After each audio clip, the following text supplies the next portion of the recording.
I hope I don't make this too long. It's kind of an update.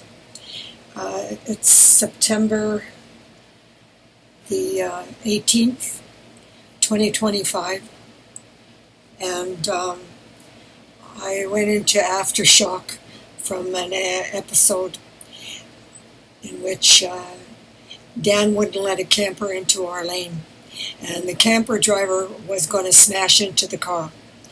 And the car is like plastic, crushed like a Kleenex box, and I would have been the one to have my right side bones all crushed and face being in a cast from the neck down on my right side for probably the rest of my life because I don't heal.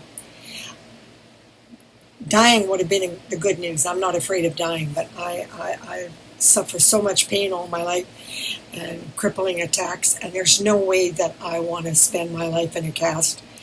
But what was worse is that my brain kept throwing the picture of that camper this close, an inch from my door, and Dan wouldn't let him in until I screamed at him twice to let him in. That smashing up the car and putting me in a hospital, it wasn't worth it. And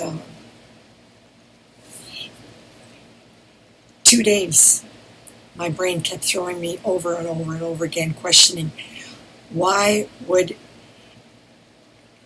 Dan think that because he had the right of way, it was worth smashing up the car and putting me in a hospital. And it's not the first time he's done that. He nearly killed my mother and I because he wouldn't let a truck in our lane. And we wound up in a snowbank. We managed to pull out okay, but that was... And I go through this, he's getting dementia, he's getting worse, but the truth is, I don't know if he's getting worse. I think it's my tolerance is less. 40 years later, and I don't have the options that I used to have. I used to just go in my Jeep and take off, and anyway, flashbacks is something that victims often wind up committing suicide on. They can't deal with the trauma. And what was interesting is I have one friend that I could contact that understands, because none of my other friends understand. Oh, just dump him, get rid of him. Yeah, right. They're not crippled and they're not disabled.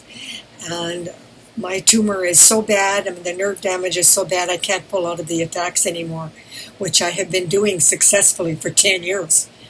But anyway, what you have to, a prisoner of war from Vietnam explained to me, you got to ride it, stay with it, and eventually it'll calm down, and you can find a way to deal with it. And I just shut down. I was like a zombie, and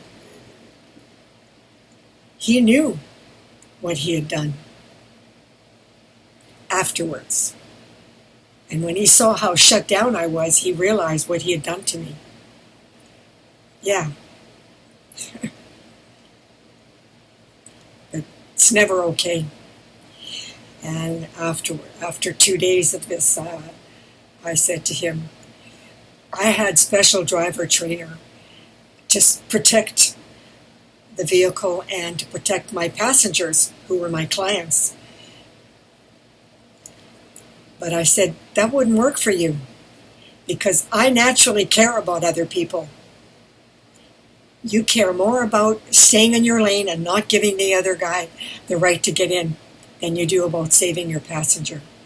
You've been doing that all your life. That's dysfunction. So much dysfunction. I've made terrible decisions. Oops. My computer keeps doing that. Anyway, at 84, I don't know. I won't say I'm suicidal because I made a vow after the last time I tried I won't ever try it again. I will live out my destiny, and I will just try to get through best I can and help other people best I can. But I'm getting to the point where I just don't feel like my life is worth living. But I'll pull through. It'll get better.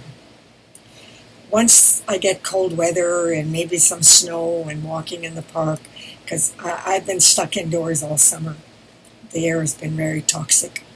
Anyway, I don't have any good news.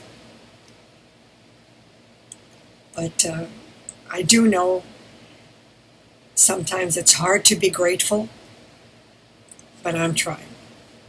I am trying. Over and out.